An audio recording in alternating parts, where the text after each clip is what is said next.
Here we are in ancient Shiloh. We are looking at the journey of building the temple. As you recall, first the tabernacle stood here for 369 years of glory in ancient Shiloh. That's 369 years. And now the red heifers are here, supposedly, and we're going to go see these red heifers, and we are going to see the journey and hear the journey of building the third temple. By the way, the actual model of the Ezekiel temple, it is coming in just a few days here to Israel. I'm very excited to announce scale model done by my friend in the United States, and it's going to be brought right to Jerusalem. All right. Yeah, this isn't from 1,000 years ago, not 2,000 years ago. Let's try 3,000 years ago, and you're going to see where Samuel heard God. Remember the voice? And Eli was saying, like, the high priest here, where the tabernacle stood, and he was saying, hey, Samuel says, did you call me Eli, did you call me? He says, no, go back to bed. Then the second time, did you call me Eli? And then Eli, and he's like, no, go back to bed. The third time he said, it's probably the Lord. So just say, Hineni, here I am, your servant hears. And that's exactly what happened. And that's how Samuel the prophet became Samuel the prophet. Yeah, let's go in. Okay, go.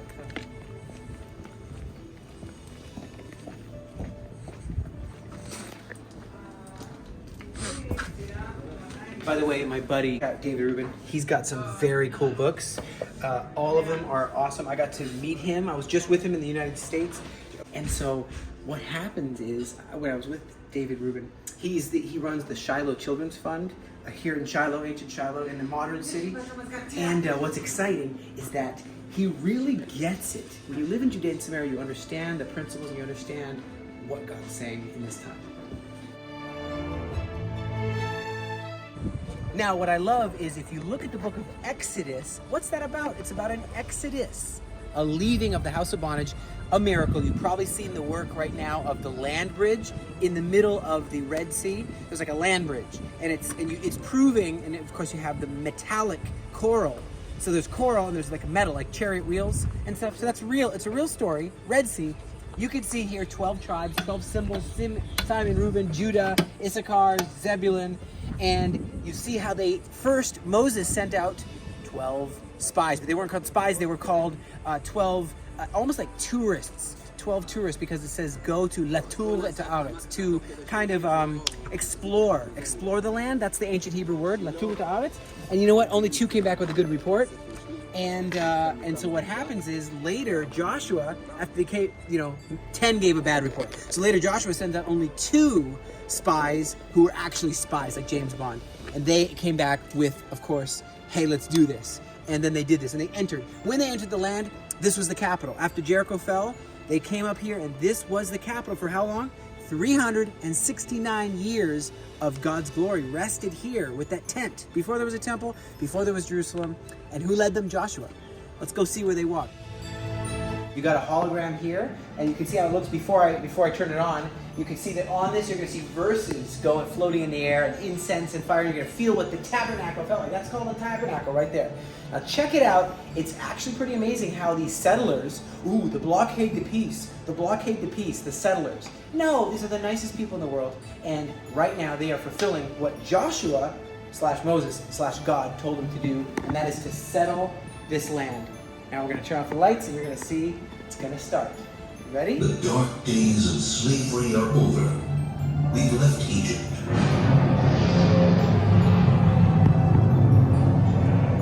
The tabernacle is a portable, temporary temple.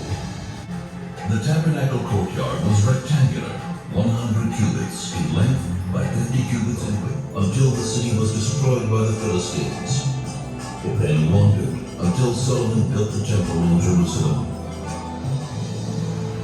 Let's walk this way. They call it Jama El Yatim. And what is Jama El Yatim? It means the Mosque of the Orphan. Mosque of the Orphan, it's this building right here, and it's sitting right on top of an old Byzantine church. Byzantine church right back here was built, as I said, one of the first ever, like 3rd century. That's 300 years after Yeshua was here in the land. You have these Byzantines coming from Constantinople, from Turkey, modern day Turkey, and they would come here, and because Emperor Constantine, he said, build these churches, mark these places, or die. So they said, oh, we're going to mark these places. So they marked them, and it says in there, in the actual mosaics, from a church, again, from way back, 300 AD or CE, right? Common Era. And it says there, Yeshua has compassion for the people of Shiloh. That's one of the proofs that this is really Shiloh, the place. And here it says it, mosaic that mentions Shiloh. There it is, boom, it's not here right now, they took it out. And you can see how a church used to look. See, it looks like that. That's the design of a Byzantine church. And really amazing that they built a mosque on top, and they called it Mosque of the Orphan. What orphan? Was Samuel an orphan? What orphan? Truth be told, does anyone here know? Well, the thing is the orphan that they're talking about, do you remember the war that Saul did? And he's like, bring the Ark of the Covenant. Let's go fight the Philistines. Saul, the bad guy, the spear thrower. So he's like, bring the Ark of the Covenant out. They bring the Ark of the Covenant out, and they go, and there's a huge roar of the children of Israel as they go to fight the Philistines, but they lose the battle. And remember, the two guys were two bad sons of Eli, the high priest. They were two bad sons. They were cheating the people. They're like, pay more money. You want to be forgiven of your sins? Give me more money. That's bad. And God doesn't like that. So they got killed. They got killed right over there in the battle. And what happens is, in Malay Levuna area, what happened is they took the Ark of the Covenant and they put it for their little fish god, this Dagon, the fish head, and they stuck the Ark of the Covenant there, and Dagon kept falling over. Hands would break off, head would break off. Remember all this story? Well, guess what? As the wife of Phineas, one of the priests that was carrying it, she was giving birth. And right when she was giving birth, she died in childbirth. But just before she died, and the dad died, and she died, and she's like, call his name Ichabod. Because the glory, Ikavod, the glory has departed from Shiloh. Sad, sad, dead. That's the orphan. And so that is literally why they call the Muslims love to call this the Mosque of the Orphan, because of that reason.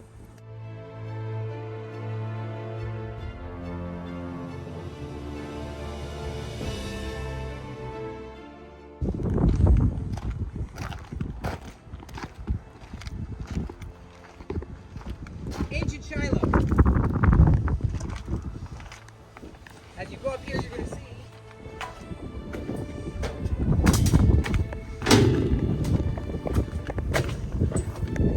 you can see they're uncovering the whole city. Check out like the press for oil, olive oil press. This is from 3,000 years ago. 3,000 years ago, okay? It's a long time. And they found a real Israelite city in the West Bank. How's that possible? I thought this is called Palestine. I thought it's just Palestinian land. How is there a Jewish city here with Jewish coins in Hebrew? How is that possible? Someone help me out.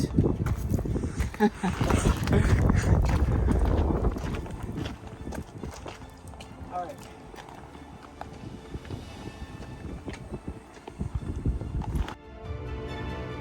The journey of the Tabernacle, okay, becoming a temple. The journey of the Ark of the Covenant, coming from here in Shiloh, in Judea and Samaria, some call it the West Bank incorrectly, and it gets brought to Jerusalem. But here's the journey of the children of Israel. You remember? Coming from Egypt, Ramses, down through Mara, remember the bitter, and Elim, remember that? Bitter water through the sticks in there. Rephidim, Mount Sinai, pretty famous. Okay, up through, boom, boom, boom, to the crossing point right here.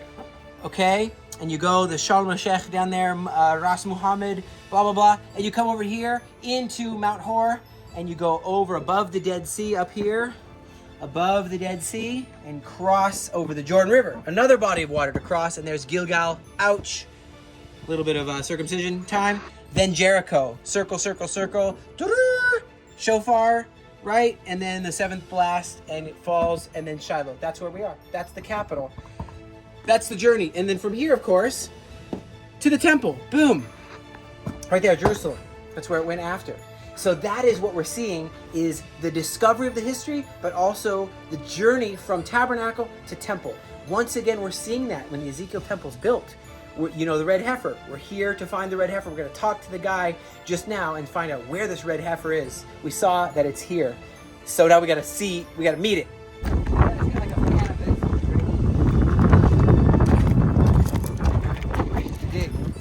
This place was built because of a miracle. Yeah, it's a Jewish family, and they're from Florida, and they said she was barren, and she couldn't have a baby, and she said, Lord, if you'll just give me a baby, like Hannah, like the story of Hannah in the Bible, and she said, if you'll give me a baby, I would love to dedicate him to you. So what she does, she donates her inheritance to build this visitor center to recall the story, and it's overlaid. These little screens are over top of the actual hills, and it's done. The acting is done by settlers who are from Shiloh, telling the story.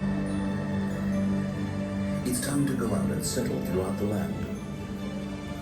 But 7 tribes refuse to leave Shiloh. Build and sow. And now, it's up to you. Isn't it amazing to see that film? You got to see it on your next Destiny experience with me here in Judea and Samaria. But behind me, the Tabernacle scene, that's where the big dig is. And they said, although the Red Heifer, I talked to the guys here, head of this place, and they said, isn't it amazing to see that film? You got to see it on your next Destiny experience with me here in Judea and Samaria. But behind me, the Tabernacle scene, that's where the big dig is. And they said, although the Red Heifer, I talked to the guys here, head of this place, and they said, although the Red Heifer was here just now, they've hidden him away. Do you know if anyone leans on this Red Heifer, or if anyone pokes it? Let's say you poked it with a pin. That would be horrible. You would ruin the entire process, which has taken years to get it to this point. So that is why they've hidden it away. I don't know where it is right now, the Red Heifer. We're not going to see it today, but it's somewhere around here. Okay, she is somewhere around here. Anyway, God bless you, and adventures are continuing. Thank you for joining us as we uncover the mystery, unravel the prophecy in this very day. These cisterns here, actually, these cisterns are a place where you actually had battles with the Romans. Come on in, I want to show you some of the discoveries that they found here. Woo! Check out the discovery of these pottery from the different periods that we read right to left. We're going to start with the right, and we're going to go left. You see the different pottery from the time of the judges, like Samson, the Roman period, First Temple period. You can see arrowheads, the Canaanites, axe heads. Look at this, it's called an arrowhead, not of the Arawak people or of the Navajo people. It's called of the Jewish people here in Judea and Samaria, okay? And these were actually filled with grain. They were filled with grain. They found them full of grain from 3,000 years ago, fossilized. And you can see all kinds of seals, stamps, coins, coin of Herod. Herod really lived. There's a coin of Herod. There's a measuring cup. See that, the coins? See these coins there? Those little tiny, tiny coins. You can see them kind of enlarged. And earrings. All oil lamps. All right, all kinds of cool stuff. What's interesting, I always found interesting, is in 361, that's 361 AD, okay, you had Emperor Julian the Apostate attempts to rebuild the Jewish temple in Jerusalem. Well, guess what? There's some other people, that's a long time ago, right? And you have, once again, a time, look at my ring, and then you see that ring. Same, it's very, very similar. It's a Sumerian oil lamp. Behind me is a live dig, very cool dig. Right there it is. The truth of what's being discovered is amazing. Scott Stripling, great guy. He's heading up the dig, and they're finding all kinds of amazing truths proving the Bible to be true, which I just love.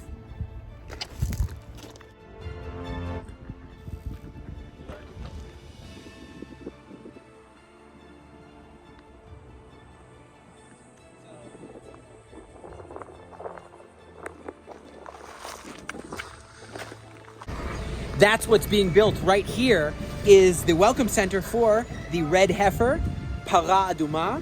And I was just opening up I just opened up the Mishnah, and I was reading in Aramaic, and I saw the parasha of the Para Aduma today.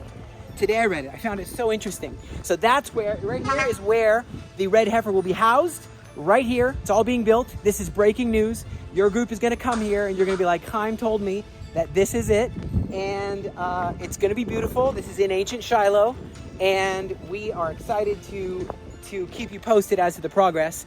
And this thing has to be so carefully done so that nothing will injure or cause this red heifer to be not kosher anymore. The tabernacle to temple, that's what's happening again. It's the history repeats itself. Hebraic means cyclical, means it's a cycle, and it's repeating itself once again. And this is the prayer. Pray it with me. Be'mehira bi'amenu yibane Beit HaMikdash. Quickly and in our day, may the temple be rebuilt.